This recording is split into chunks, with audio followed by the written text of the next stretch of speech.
Hello, this is Pastor Rick. I want to welcome you to our Lectionary Bible study for this Sunday, the second Sunday in our sermon series, First Things First. First thing first. How do we keep the first thing first?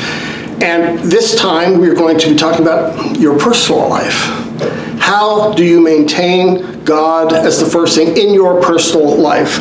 Walk This Way is the title of the sermon. And it's taken from Colossians 3:12 to 17. So now here, just to frame the text, Paul is in prison.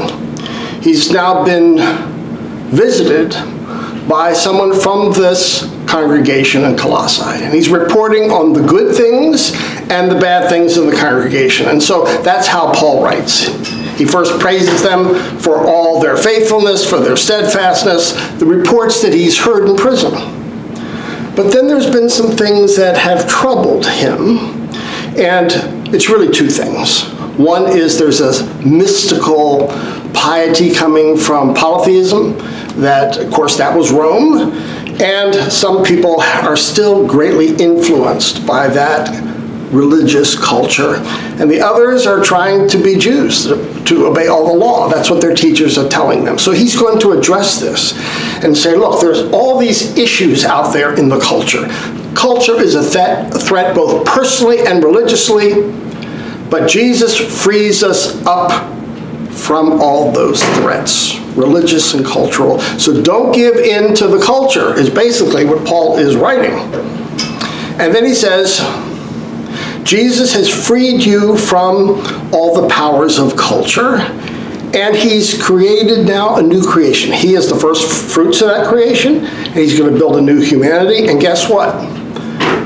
That's your call, to live as new human beings in Christ. And he lists out all these things that are characteristics of the new humanity, living in Christ.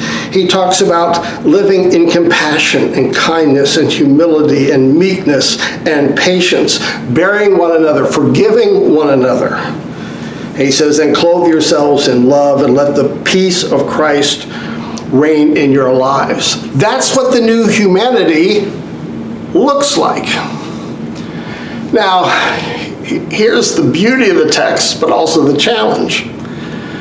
Jesus could stay on that high ground just talking about kindness and gentleness, but he gets very specific. He says, okay, now let's talk about your family and how to live the new humanity in your home. And that's where it gets concrete, where he talks about new relationship between husbands and wives, new relationships between parents and children, and even a new relationship between masters and servants, because that was their world. Christ was to be at the center, creating a new humanity which would change the Roman family.